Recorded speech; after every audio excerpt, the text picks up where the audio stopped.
Hello again, everyone. I'm Angela Maye-Banbury, and I'm a senior lecturer in the Department of the Natural and Built Environment. I'm very happy to be back here with you today, talking about community consultation and community engagement, with, of course, a specific focus on environmental management.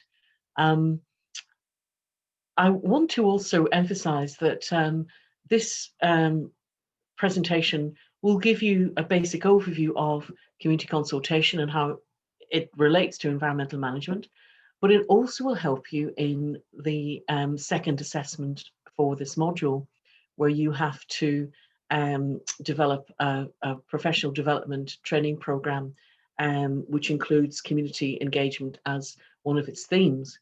So hopefully this presentation will give you a kind of dual sense of purpose as to how this information can be used. So let me explain what I'm planning to cover. I'll be exploring community consultation and community engagement as a concept. I will be foregrounding its benefits because it's very important to go into any community consultation exercise with an open mind, with a positive disposition, and with a genuine desire to let go of some of the power or some of the authority that you may have as a professional. Um, but I also want to consider the limitations, and a lot of that is around managing the expectations of communities, not over-promising and under-delivering, in fact, under-promising and over-delivering.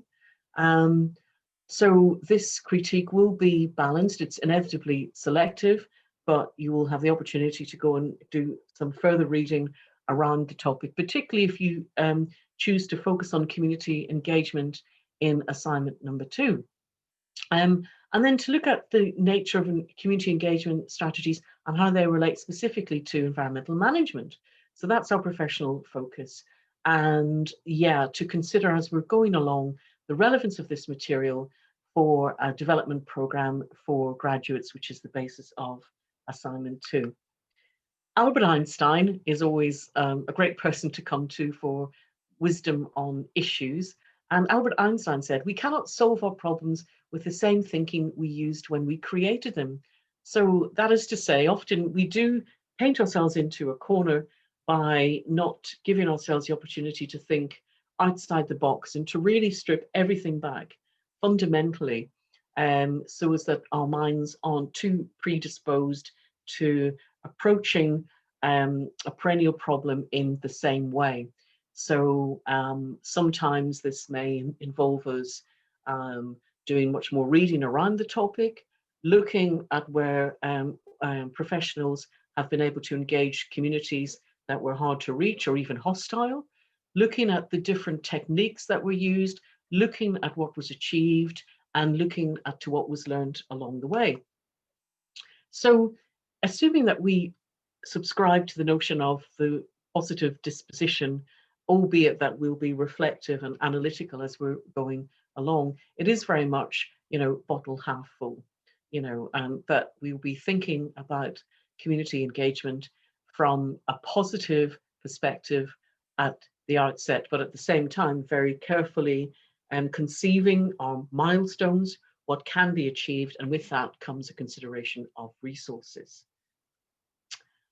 One of the things that we often say when we're talking about community development and community engagement is that we encourage everyone to, no matter who they are in the community, to value the particular skills that they have, that they can bring to the table. And I can't emphasize this point enough, because in my experience, both before academia and in current volunteer work that I do in the community, as well as my research, this notion of people's abilities to see things differently and to come up with ideas that you haven't countenanced yourself. And that's really the ideal scenario, because what that does is that it gives people ownership, responsibility, and to a certain extent, accountability over what happens next.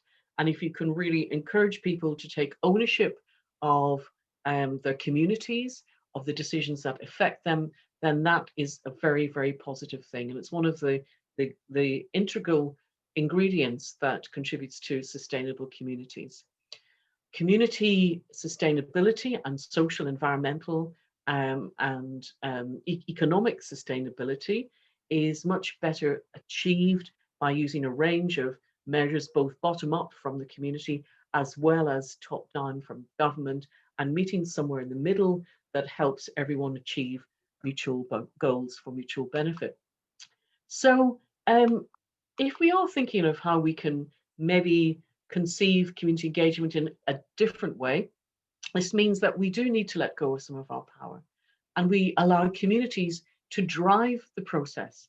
Now, in many ways, this is quite a scary prospect because as professionals, it means that we've got to trust communities, we've got to trust people, we've got to be able to delegate with confidence, and we ideally need to be able to find resources, probably through interagency working or collaborative working, that enables a vision to be realized.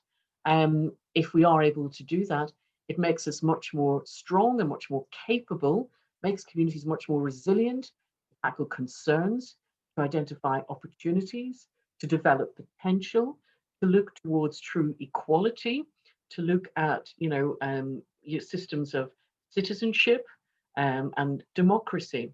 So if we begin with these big ideals and in some ways reverse engineer and work backwards and think of ways that we can allow communities to drive the process. And that is, as I mentioned, will entail having to take a step back and instilling trust to enable people to engage in that process in the way that we would like them to. As you would imagine, the concept of community is debated extensively in the literature. It is a notoriously slippery concept and carries with it a range of connotations. But as Cochrane's told us, a community may be conceived as groups of people defined by geography, so physically, the sort of spatial constraints, identity or interest, or even as an aspirational model, I would like to belong to a particular community. And we see that in residential patterns or in the groups of interest that people align themselves to. Involvement can be taken to mean many different forms of interaction and participation. So there is a difference between community involvement, community participation, and community engagement. And there's certainly a difference between community engagement and community empowerment. And I'll be coming back to that sort of hierarchy in a short while to explain a little bit more about that. But just to flag that at this juncture, because the terms are sometimes misguidedly used in the literature interchangeably. So just keep a red flag, keep your antennae tuned for that.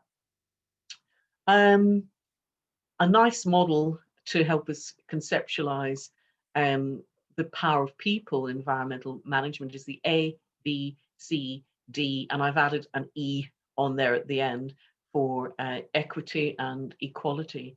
So we may want to think of people power in environmental management as having assets, having assets, having things, having capital assets, having human resources, having people power. Assets, driven by citizens that focus on community as place in a very broad sense. This could be virtual communities, real communities, communities united across the country with a common interest or a common passion or common goals, driven by relationships. And this is where the social capital, the social power that people have comes into being, because with that can yield a range of benefits, economically and environmentally speaking. So this is part of a continuum of sustainability where we have social, environmental, physical, economic aspects of sustainability that all work towards this notion of having a holistic and sustainable community. And of course, equality, equity, so as that people do have an equal say in what happens. And we work with people at their positionality at that particular point in time. And ideally, community capacity build, give people the skills and resources that they need to do what they want to do to work towards sustainable communities. So yes, community is a slippery concept, but we can characterize it in three key ways. Community as place, shared geographical understanding of what is a locality, what is a neighborhood, People will have a pretty clear view of the demarcation between particular, you know, local areas. It can be communities of interest where people have a common theme which unites them. It could be, for example, around religion or sexual orientation. It could be occupation. It could be ethnicity. It could be identity. It could be leisure pursuits, and so on.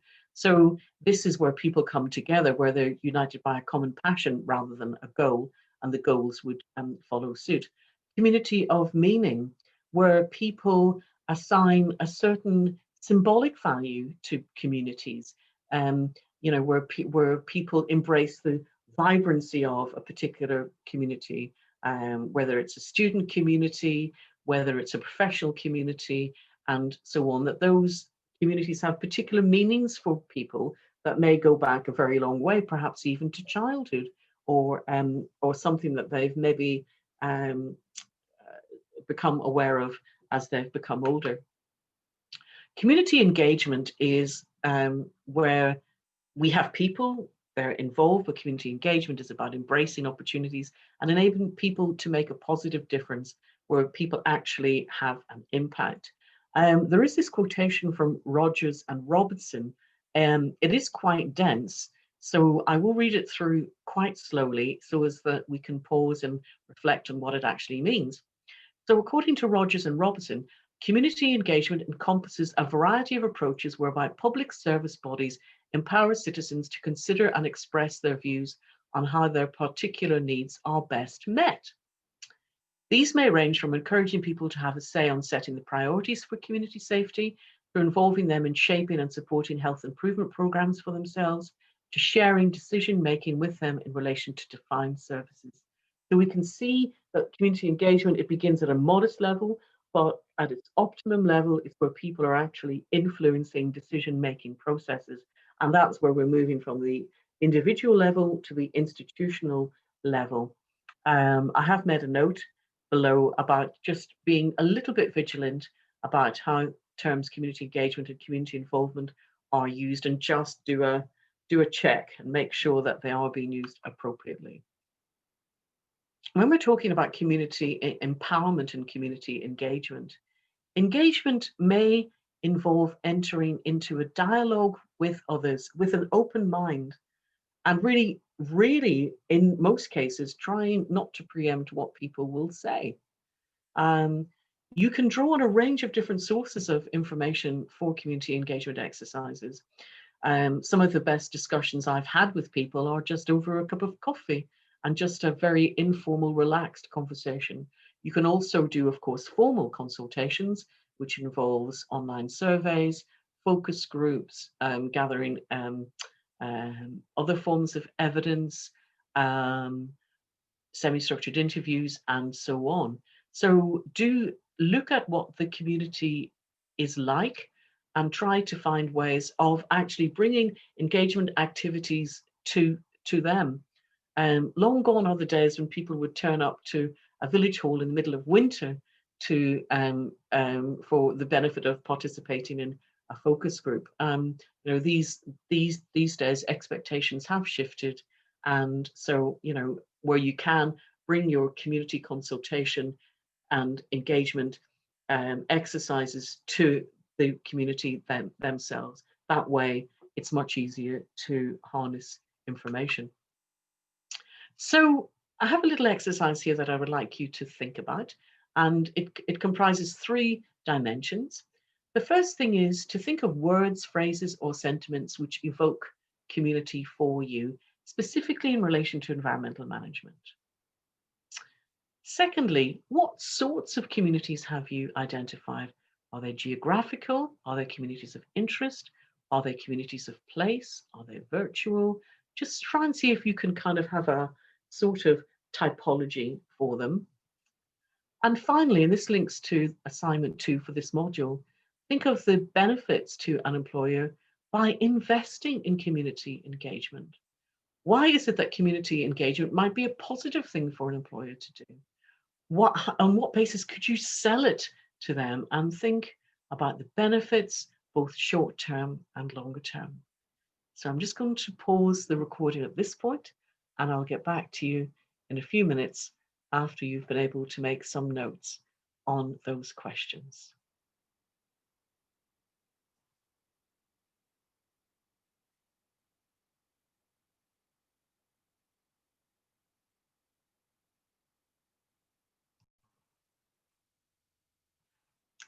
Okay, welcome back.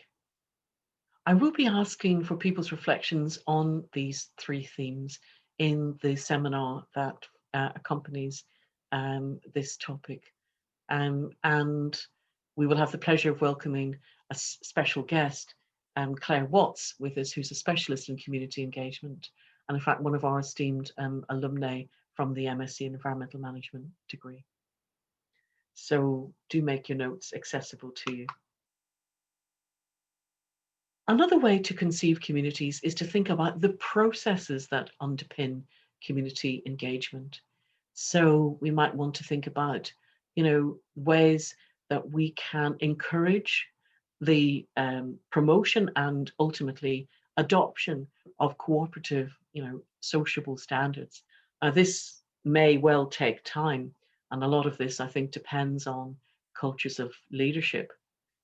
Another process to think about is this notion of what was broadly described as guardianship and links explicitly to notions of trust, the process by which, for example, neighbors look out for each other and in the interests of the community as a whole. So when you're working with communities, do try and get a sense of, this sort of spoken or unspoken degree of guardianship.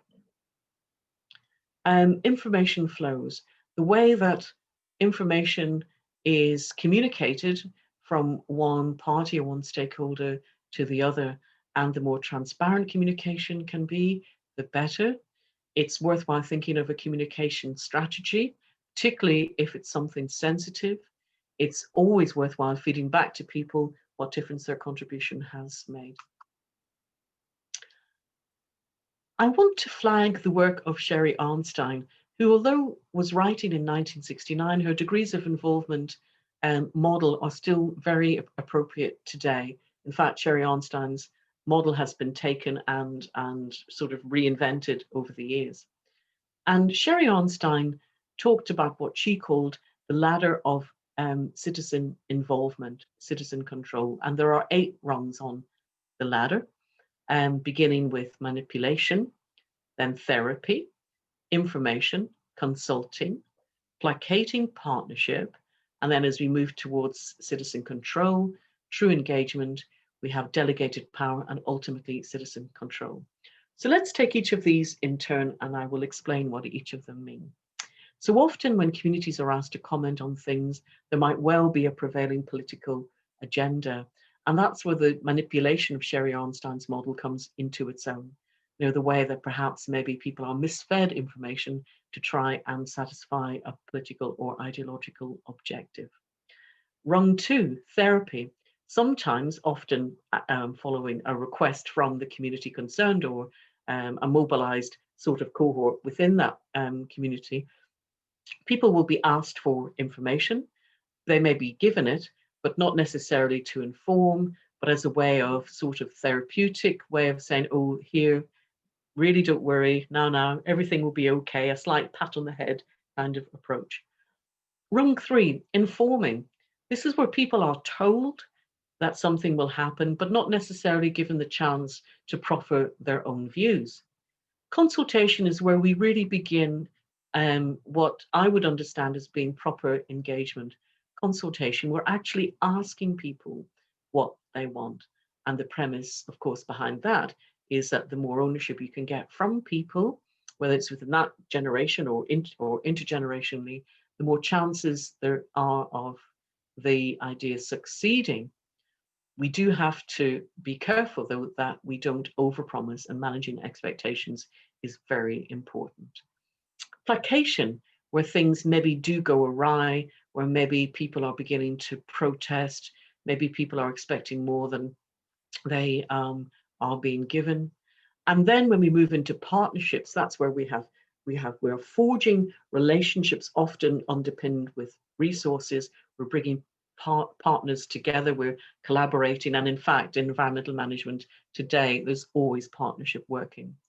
delegated power where the professionals and politicians step back and actually devolve resources or models of governance to the community so that they have the capability and the confidence and the resources to make things happen, and you become an enabler.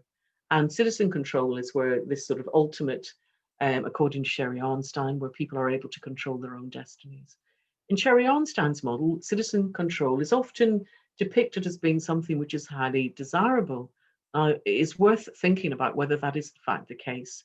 Ultimately, do we not need some form of moderation to control people's behaviors, especially if we're working together with sustainability in mind? So we may always need to have measures to control climate change, to control the relentless growth of the economy and so on. So it is worth reflecting critically on Sherry Einstein's model. The New Economics Foundation have a variation on Sherry Einstein's model. And as you can see, some of these headings are the same. But what's really interesting about this one is that the New Economics Foundation talk about the importance of education, co-designing and co-producing, where you have people coming together from different parties actually working in partnership. This could be on a modest scale or it could be on a grander scale. And as you can see, the New Economics Foundation have made the very interesting distinction: doing to, where you're being coerced into doing something; doing for, you're being informed; but doing with implies proactivity and cooperation. And that's, I think, an interesting variation. So typical positive outcomes following community engagement exercises, very, very positive. They often can be, and there's numerous case examples of this. For heritage, better managed, places can be in better condition. Of course, outcomes for people can be very positive. People can learn new skills, great for employability, great for people trying to find work, to give them a more competitive edge in the labour market. And it's a great way to give back to someone who has perhaps only given their time freely. Out from for communities is that, yeah, good community engagement negates damaging environmental impacts. It creates positive culture. It embraces diversity and the cultural and social capital, and sometimes political capital, that people can bring to bear. And overall is a very effective way of working towards the ideal goal of creating and sustaining sustainable communities. Working with stakeholders is equally important. So when we're engaging in a community engagement exercise, we want to really identify who the key players are. They will be the people themselves, of course, at grassroots level, but also think about local politicians, funders, and potential partners, and begin to develop networks. And this can be done virtually as well as physically. Enable and facilitate, and then this way of kind of letting go, relinquishing control and ownership, which is often a brave but a very great moment as and when it happens. And I've been involved with some projects where that has happened, and it's been just immensely satisfying. And that can lead to community capacity building. You may also want to think about succession planning, because good community development work depends often on key players. And when that person leaves, what you don't want is for their legacy to dissipate. Do be aware of some of the risks, the loud voices, the dominant voices, the lack of diversity often, the fact that, so much evidence shows that, the economically strong people with, social capital are the ones that tend to mobilize themselves and others first. And maybe that group becomes exclusive and many voices aren't being heard. So, and again, to emphasize the importance of managing expectations. You might well exceed expectations, by the way, and just to say that. So that's something very, very pleasant when that happens. I have some slides here that I'm going to leave you just to read in your own time. It's some of the benefits, really just sort of spelling out really some of the benefits of community engagement, some of which I've touched upon. You might well have more that you could add to these slides. Please do. The second slide concentrates on consensus building, bringing people together and the inherent benefits of that. Again, both of these slides may be helpful pointers for you for your assignments. So do have a little think about that. And just some concluding reflections. Community engagement is an integral skill, a really competency for environmental management across all countries, regardless of locality. I think do be realistic about what you can achieve. You know, start small, build up, get people together, involve people from different partners working together, clearly with clearly defined roles, but towards a common goal, a common vision. Remember that there's so much good practice out there. You know, don't reinvent the wheel.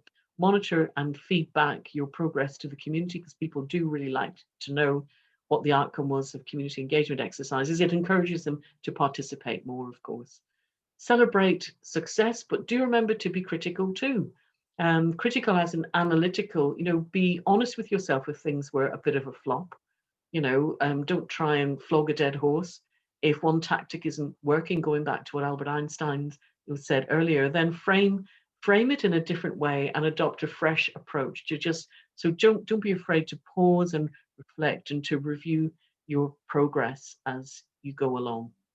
Monitor feedback, celebrate success, but remember to always try and do better using the evidence that you do have. So I hope that's been helpful. It's really good to see everyone and in the seminar, and I look forward to welcoming you to this seminar with our special guest, Claire Watts. So on the Blackboard site, there will be lots of reading for you to have a look at, which I hope you find interesting. And meanwhile, do take care. And as you can see, I've taken an executive decision to celebrate Christmas a little bit earlier in the community library where I do my lecture recordings from. So let's just, remind ourselves that Christmas is not too far away, despite the fact that we're living very challenging times. So take good care, everyone, and I look forward to seeing you very soon. Bye for now.